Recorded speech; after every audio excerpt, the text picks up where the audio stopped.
using headphones if you'd like to hear the gentle mic brushing. Okay, let's get right into tonight's case. This is a very recent one. In fact, it just happened over a period of several days, from the end of April into the beginning of May 2022. And it takes us through 3 states, beginning in Alabama, making a quick stop through Tennessee, and ending in Indiana. This is the case of Vicky White and Casey White, who are actually not related. It's just a coincidence that they have the same last name. Alright. So, let me start by telling you what I know about Vicky White. She was born in 1966 and was 56 at the time of this crime.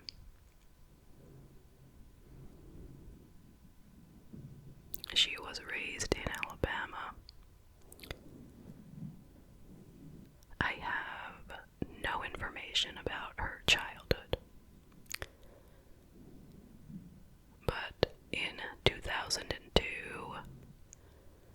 she married a man named Tom White, and together they ran a cattle farm. He had a serious problem with addiction, so they ended up divorcing in 2006, but they always remained close. Ultimately, he died in January of 2022 due to complications from Parkinson's, and she was still in touch with him up to that day. So, in 2006, I guess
some people said that his moral judgments weren't quite right. He played high school football.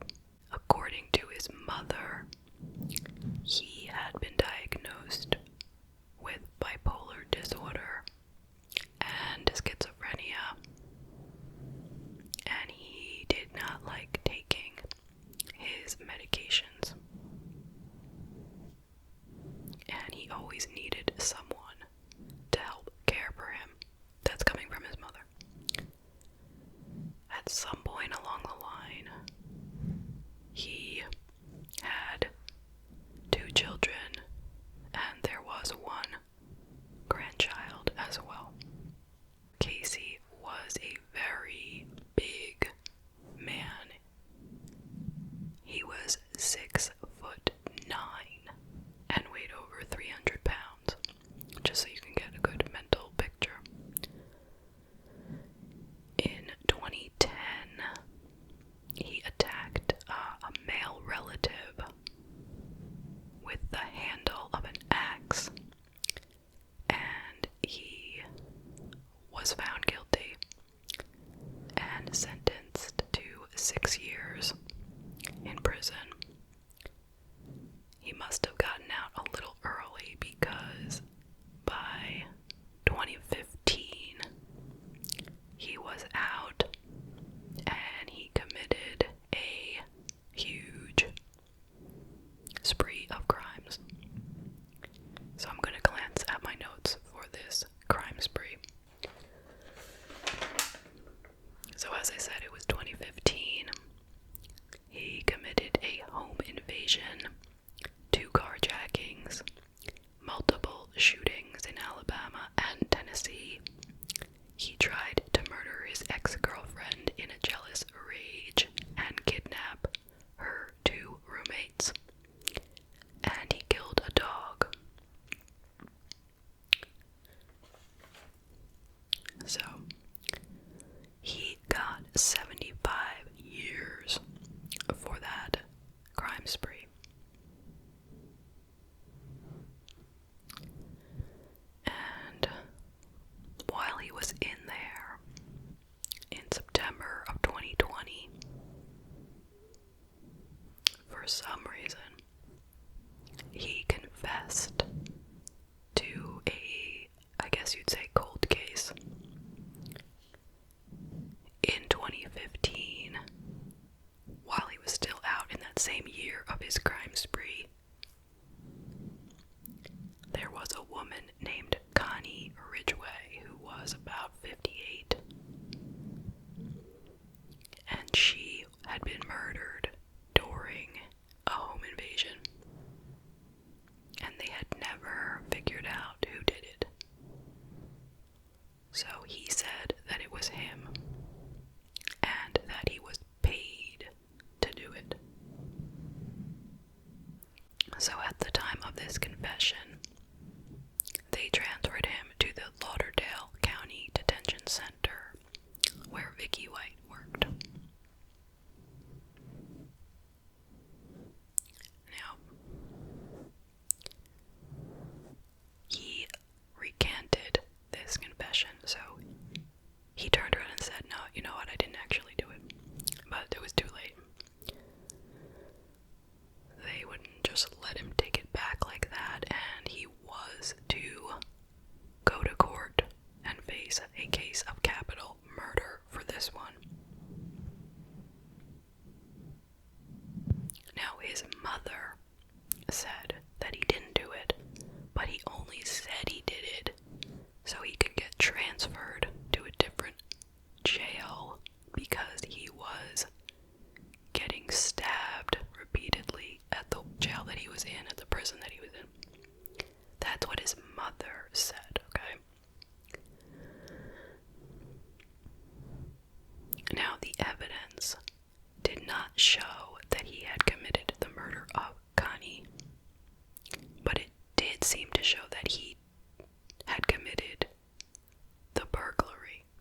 I'm not sure exactly what the distinction was, but regardless of which, he did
assistant manager.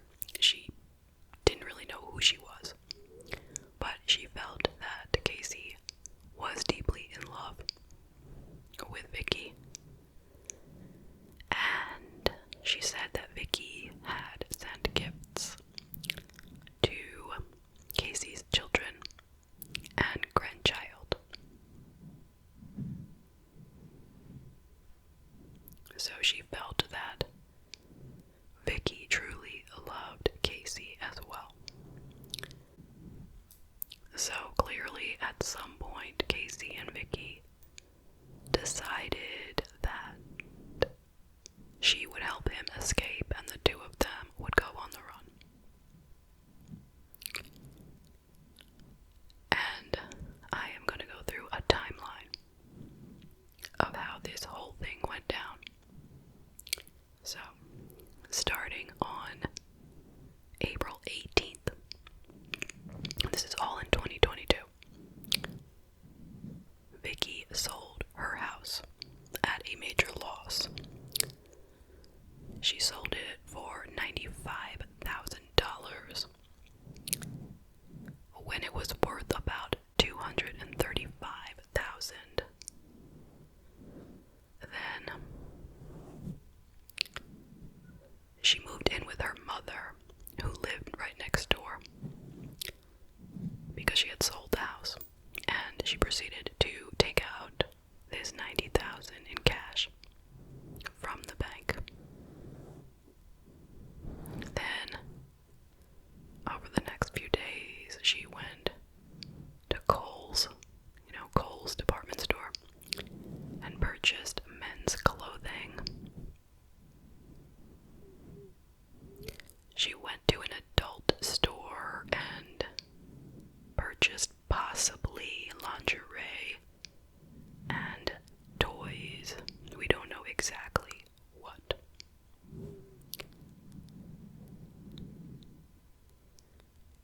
She purchased an orange Ford Edge, which she paid for with this cash. On April 28th, she took the Ford Edge and she parked it about 10 minutes away from where she worked, the detention center. She parked it in a parking lot.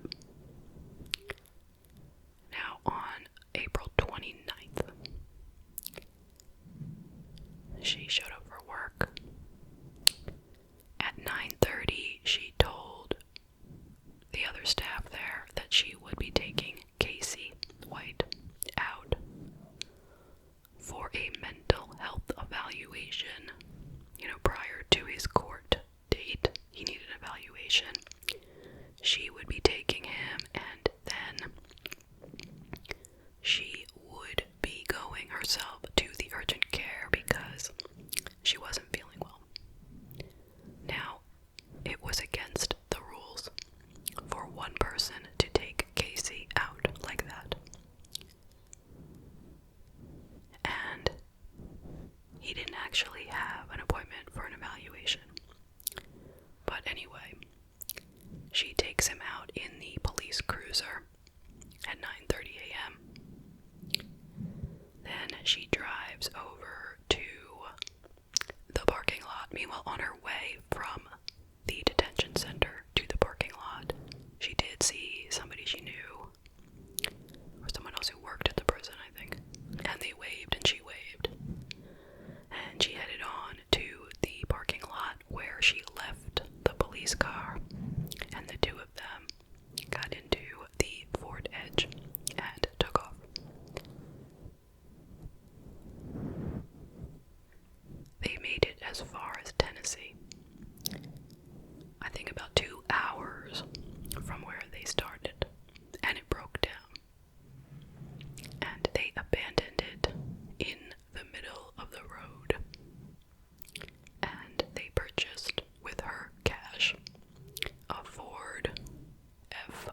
and Vicky had gone missing. And of course, their first thought was that he had done something to her. You know, because like I said, he was, well, a very dangerous man. And he was 6'9", and she actually was 5'5", and about 145 pounds. So they feared for her safety right away. On May 1st, the U.S. Marshal offered a reward of $10,000 if someone could give them information to help them capture Casey White. And they said that Vicky was missing and endangered. The next day, they figured out that this was actually planned and that Vicky was not kidnapped. Somehow they put two and two together, and they put out a warrant for Vicky's arrest now for permitting or facilitating an escape in the first degree. Now on May 3rd, the two of them checked into a Motel 41 in Evansville, Indiana. They had paid a homeless man to check them in, so they didn't have to, show their faces or use their names or anything like that. And they had signed up for a 14-day stay at the motel. Now on this same day, the U.S. Marshal offered a $5,000 reward if someone could help them find Vicky, and told everyone that these two people should be considered armed and dangerous, and they believed that they were traveling with various firearms. They also believed that the pair might be wearing disguises such as wigs. They thought maybe Vicky would be pushing Casey around in a wheelchair so that no one could see how tall he was. And they told the public, if you see these people or you suspect it, don't confront them. Stay away. Just call 911. Also, on May 3rd, Vicky and Casey took their Ford F-150 to a car wash, and they switched it for a Cadillac and left the Ford at the car wash. And this was caught on video. They had surveillance system at the car wash. The next day, the police came to the car wash to pick up the abandoned vehicle. Still no real thoughts of anything in particular regarding the vehicle. So now it's like they have two vehicles that have been towed away. They're leaving quite a trail. On May 5th, the tow truck driver from Tennessee, the one who picked up the Ford Edge, he had been watching the news and he saw the image of the supposed getaway car.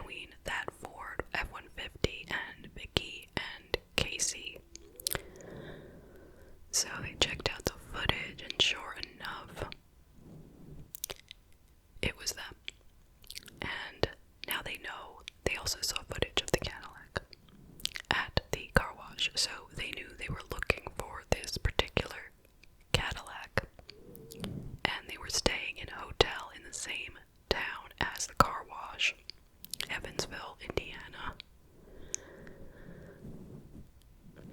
Luckily, on May 9th, a police car just happened to notice this Cadillac parked at the Motel 41.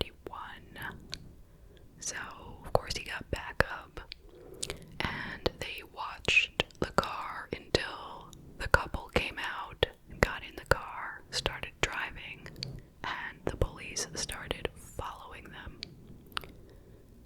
And I guess right away they realized they were being followed.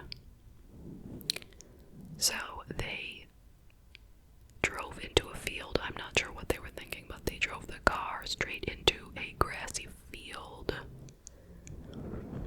And the police followed them into the field, and one of them rammed the police car right into the Cadillac, flipping it onto its side and into a ditch. At this time, one of the whites called 911. I don't know why. And so it's heard on the recording there that Vicky was saying something like, "These airbags are going to go off and kill us. Let's get out and run." So the two of them got out of the car, and right away the police were on them. They captured Casey, but instantaneously Vicky shot herself in the head, and it turned out to be fatal. So, of course, they brought Casey back to the correctional facility where he was arraigned for escape in the first degree, and he was still waiting on the capital murder charge. That didn't go away, so he was transferred back to his original prison, and that's kind of where he is at right now.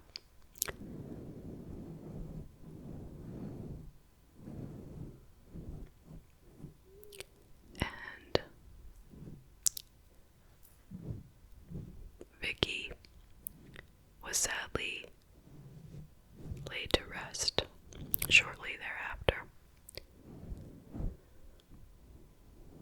So, that is the case. What do you think?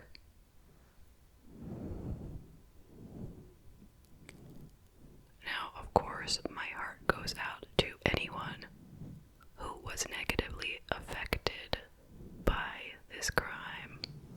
Of course, Vicky's friends and family are certainly left bewildered and are surely grieving her loss. And I feel sad for whatever went on to bring Vicky to this point in her life. So, let's talk a little bit about this. Why would this seemingly upstanding citizen, Vicky, why would she do this? How does this make any sense whatsoever? Especially in the position that she was in, working in a detention center for 17 years, having full knowledge of what this man was in there for. It wasn't some little tax evasion. It was major, major stuff.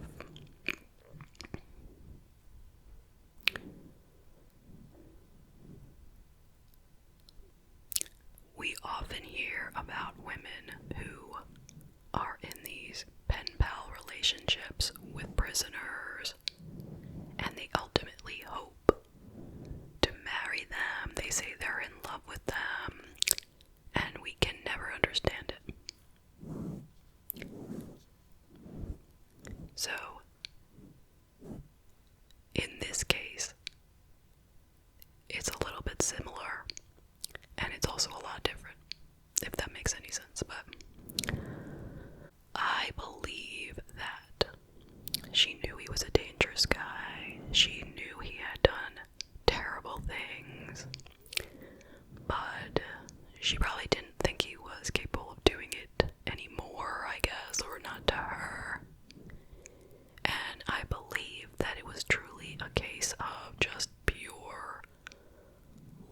lust, passion.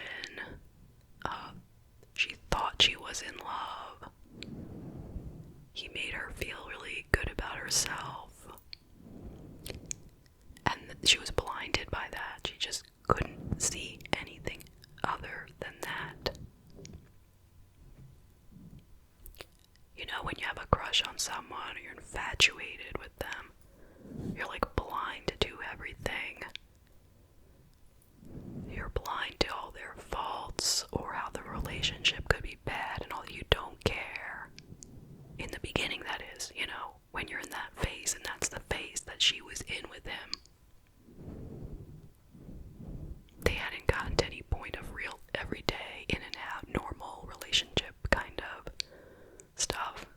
All she wanted was just to be with him. It didn't matter about anything else. She didn't need anyone else. She was willing to throw away everything. That's why she sold her house for a loss. She took out all the money she had in the world.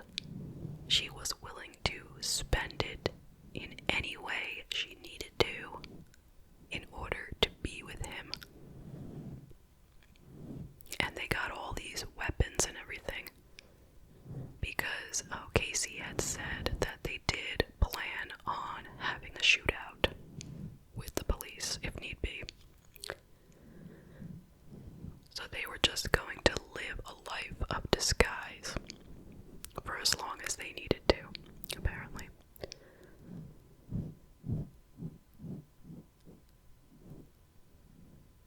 And as I've heard it said, he had nothing to lose, and she had everything to lose. And that is exactly how it ended up. You know, he had nothing to lose. He was already in prison for 75 years, and he was waiting on a trial for capital murder. So for him, let's try escaping. I mean, it can't hurt. So for her, she had everything to lose. And she lost everything, including her life. What did she have to gain? This guy, this violent criminal who needed to be on medication but doesn't like to take medication. She really thought that he wasn't going to turn around and try to kill her at some point. Most of the people who were interviewed who talked about Vicky, they had all good things to say about her. Lots of people looked up to her like a mother figure. There was a man who had been fired from the place where she works, and he didn't have nice things to say, but I'm not sure whether he was biased or not. He said he could believe all of what happened. But for the most part, nobody saw this coming from her. And why did she shoot herself? Well, I guess it's kind of obvious. She knew they were caught, and she couldn't